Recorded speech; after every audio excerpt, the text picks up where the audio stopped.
जय गुरु जी। संगत जी 25 जनवरी को गुरु जी का गद्दी सेवा का सत्संग गुरु जी ने करवाया और मेरे अंकल, मैं, पायल आंटी और उनके अंकल हम सब सेवा में थे। सडनली मेरे अंकल को किसी काम से जाना पड़ा और गुरु जी ने उस दिन मेहरून कलर का चोला पहना हुआ था। चोले के ऊपर एक इतनी बड़ी आँख और उस आँख के अंदर लिखा था रोड। तो पायल आंटी मुझे कहती है, देख इसके अंदर रोड लिखा है, लेकिन वो मुझे नहीं दिखा, मुझे कहीं से कहीं तक नहीं दिखा। बहुत देर मैंने ट्राई करा, नहीं दिखा। उसके बाद ये मुझे बोलती है उसके नीचे शव लिखा है, मुझे वो भी नहीं दिखा। और हम दोनों बिल्कुल जैसे मैं आप खड़ी हूँ, मैं ऐसे ही गुरु जी के दरबार के सामने हम दोनों खड़े, और वो दिखा रही है और मैं देखने की कोशिश कर रही हूँ पर मुझे दिख नहीं रहा। तो इतनी देर में गुरुजी पायल आंटी को बोलते हैं कि मैंने उसे ब्लेस कर दिया। उसे किसे? मेरे अंकल को, क्योंकि मेरे अंकल उस टाइम घर से बाहर थे। और जैसे ही ये शब्द पायल आंटी तक पहुंचे, गुरुजी के चरणों से फूल गिरा। और मेरे अंकल से जब हमने ये बात शेयर करी तो उन्होंने बताया कि वो स्कूटी पर थे और सामने से बहुत स्पीड से गाड़ी आ रही थी। वो इतनी स्पीड से थी कि ना तो ये संभल पाते ना वो, कुछ ना कुछ होना था। तो गुरुजी की कृपा का कहीं से कहीं तक कोई अंत नहीं है। हम लोग घर पर है, ये घर से बाहर है, और गुरुजी ने ऐसे मेरे अंकल को उस दिन बचाया कि वो गाड़ी बिल्कुल इनके साइड से होके निकल गई स्पीड से, और मेरे अंकल को गुरुजी ने कुछ भी नहीं होने दिया। गुरुजी आपका जितना भी शुक्राना करूं मैं कम है। 4 फरवरी को भी यहाँ सत्संग हुआ था और उस टाइम भी मैंने गुरुजी से यही पूछा, गुरुजी मैं सत्संग शेयर करूं, मुझे आज्ञा नहीं थी। तो उस बात को इतना टाइम हो चुका है, ये आज समय था इस सत्संग को शेयर करने का। गुरुजी ने आज ही सत्संग शेयर करवाया। हर पल गुरुजी की नज़र हम पे रहती है। वो जो आँख थी वो इसीलिए नज़र आ रही थी कि वो आँख मेरे अंकल को वॉच कर रही थी। गुरुजी की नज़रें सब पे हैं, हर पल है, हर क्षण है। हमें उन्हें महसूस करना आना चाहिए, क्योंकि वो हर पल हमारे साथ होते हैं, और हम जितना उन्हें महसूस करेंगे वो उतना ही हमारे साथ रहते हैं। थैंक यू सो मच गुरुजी, आपकी कृपा का कहीं से कहीं तक अंत नहीं है।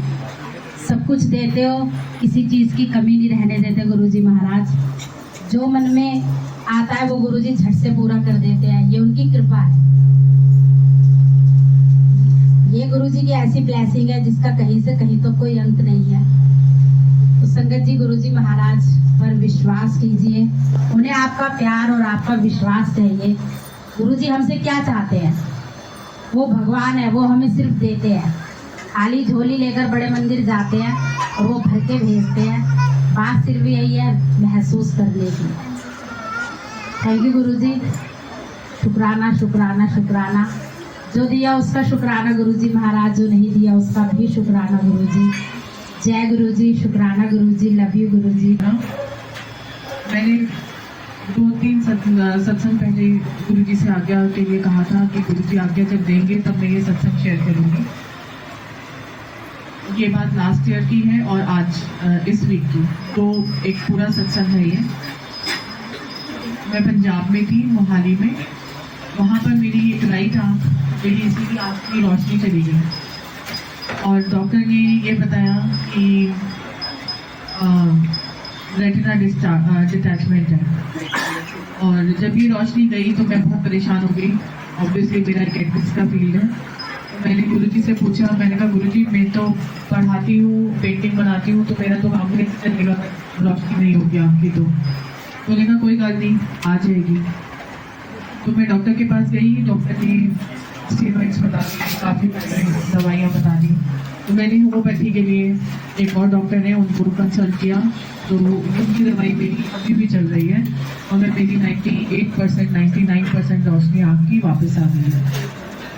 और ये सब गुरुजी की नेमत है, गुरुजी का आशीर्वाद है। और गुरुजी ने ये सत्संग अब शेयर करने के लिए कहा जब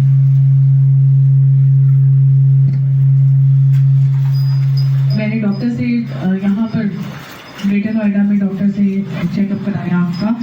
डॉक्टर कहते हैं कि आपको किसने कह दिया था कि आपकी कभी भी रेटिना डिटैचमेंट हुआ, आपकी आंख तो बिल्कुल ठीक है, ऐसा हो ही नहीं सकता कि ये रेटिना डिटैचमेंट का केस हो। मैंने डॉक्टर साहब से कहा, मैंने कहा डॉक्टर साहब मैं तो जो स्पेशलिस्ट हैं रेटिना के उनके पास अपना चेकअप कराने गई थी, सारा देखा उन्होंने ही था। तो गुरुजी की जो मर्जी है वो साथ साथ बता भी देते हैं। हम गुरुजी से जुड़े तो उन्होंने मुझे साथ साथ ही बताते हैं। जिस दिन आँख का मेरा रोशनी गई उस दिन मैंने गुरुजी से अरदास की, मैंने कहा गुरुजी मेरा तो बड़ा मुश्किल हो जाएगा ऐसे। कहते कोई गल नहीं, आ जाएगी। तो वो आ भी गई है, बहुत बहुत शुक्राना।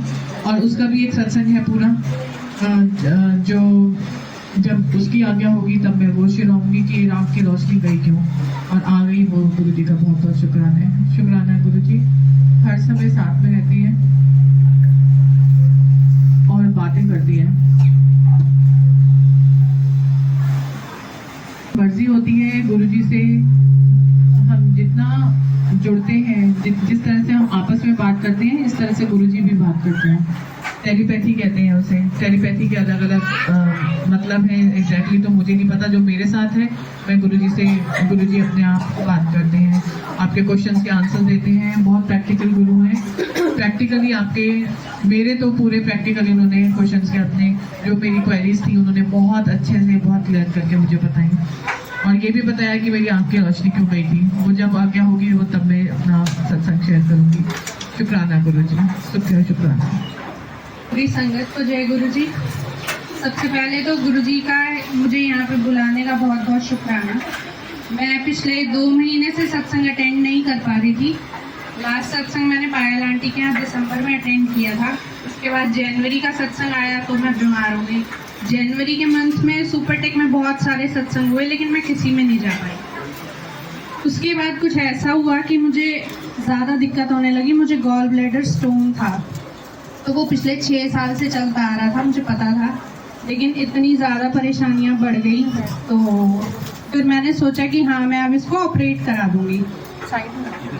तो हुआ ऐसा कि मैंने जब डिसाइड ही कर लिया, मैंने ये बिना गुरुजी के आज्ञा के डिसाइड किया कि मैं ऑपरेशन कराऊंगी। तब मैंने उनसे आज्ञा नहीं ली थी। लेकिन जब मैं वहाँ से अपने बेटे को क्लास करा के लाई और शाम को हॉस्पिटल गई, एक ECG टेस्ट होता है बहुत छोटा सा।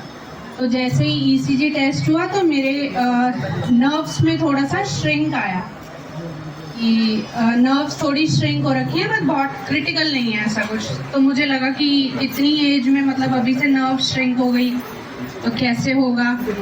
आते आते हॉस्पिटल से आते आते वही ह्यूमन नेचर की डॉक्टर ने बोला है कि नर्व श्रिंक हो गई तो सांस तो नहीं चढ़ते। मुझे बैठे बैठे सांस चढ़ने लगे गाड़ी में बहुत जोर जोर से, और मुझे लगा कि हाँ मेरे साथ बहुत ज़्यादा प्रॉब्लम हो गई है। घर आई, सोचा, बहुत सोचा, तब तक भी नहीं याद किया। फिर सोचा कि अच्छा छोटा बच्चा है, OT में जाऊंगी, हार्ट फेल हो गया तो क्या होगा, OT में जाऊंगी, अटैक पड़ गया तो पता नहीं संभल पाऊंगी या नहीं संभल पाऊंगी। फिर फाइनली घर पहुंची तो गुरुजी को बोला, मैंने कहा मुझे नहीं पता, देख लेना, और नहीं होगा तो मेरे बच्चे को देख लेना। ऑपरेशन कराने जाऊंगी जब। फिर होता है OT में कुछ ले जाने तो देते ही नहीं है। तो मैं गुरुजी का स्वरूप लेके गई थी अपने घर से साथ में। वहाँ जाके जब पूरा प्रोसीजर स्टार्ट हुआ, पहले छोटा मोटा जो रूम में होता है, तो मैंने अपने हस्बैंड को स्वरूप दे दिया। मैंने कहा मैं OT में जाऊंगी तो देखती हूँ, पता नहीं ले जाने देंगे या नहीं ले जाने देंगे, आप रखना। तो उन्होंने अपने पास रखा। फिर आगे का फर्दर जो OT से पहले का जस्ट प्रोसीजर होता है वो सारा प्रोसीजर चल रहा था। और जब मुझे OT में लेके जा रहे थे तो मैंने सिस्टर से एक बार ऐसे हिम्मत की बोलने की कि मेरे एक बार हस्बैंड को बोलना ज़रा। तो वो बोली हाँ हाँ हम तुम्हें मिलवाएंगे। मेरे मन में मिलने का नहीं था, मेरे मन में था कि गुरुजी का स्वरूप ले लूँगी फटाफट हाथ में। और मैंने उनसे गुरुजी का स्वरूप ले लिया। और मुझे नहीं पता था डॉक्टर रखेंगे नहीं रखेंगे। अब ले तो लिया, लेकिन ये डर बन गया कि स्वरूप तो ले लिया, अब मैं तो अंदर बेहोश हो जाऊंगी, स्वरूप का क्या होगा, अगर डॉक्टर ने नहीं रखा तो कैसे करूंगी। सोचती रही, अंदर चली गई। डॉक्टर ने कुछ पूछा, थोड़ा बहुत एनेस्थीसिया स्टार्ट हो गया। अब मुझे चिंता हो गई कि मैं तो बेहोश हो जाऊंगी, लेकिन स्वरूप का क्या होगा।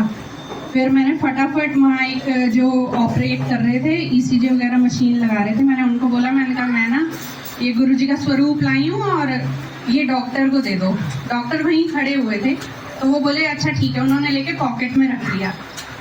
2-3 मिनट हुए और ज़्यादा, तो मैं नाम जप रही थी गुरुजी का, क्योंकि मुझे ये हो गया था कि चलो स्वरूप एटलीस्ट हाथ में तो चला गया है। फिर उसके बाद डॉक्टर कुछ बोले तो मैं उनको बोली, मैंने कहा मेरा स्वरूप दे दो, मैं बेहोश हो जाऊंगी, आप भूल जाओगे, स्वरूप नहीं दोगे डॉक्टर को। तो तुरंत डॉक्टर को उन्होंने स्वरूप दिया और मुझे शांति हो गई कि ठीक है स्वरूप अब चला गया। मैंने फिर उनको बोला डॉक्टर को, मैंने कहा मेरा स्वरूप ना मेरे हस्बैंड को वापस कर देना ऑपरेशन होते ही। तो बोले कितनी चिंता और क्या स्वरूप की। मैंने कहा हाँ, और फिर मैंने उनका पूरा नाम जपा और उन्हीं पे सब छोड़ दिया। और वही कहते हैं जैसे पायल आंटी ने कहा था, सब उन पे छोड़ दो तो सब सही होता है। मैं ओटी से बाहर आई, मुझे बस इतनी देर का होश आया, मेरे हस्बैंड मुझसे मिलने आए और मैंने फटाफट स्वरूप दे दिया। मैंने कहा स्वरूप रख लेना, बोले हाँ ठीक है। लेकिन गुरुजी की कृपा से आज मैं एकदम ठीक हूँ और उन्होंने आज ये सत्संग अटेंड कराया, इसके लिए बहुत बहुत शुक्राना गुरुजी। जैसे आपने मेरा साथ दिया ऐसे ही सारी संगत का साथ दीजिए। अनंतम अनंतम शुक्राना, शुक्राना गुरुजी।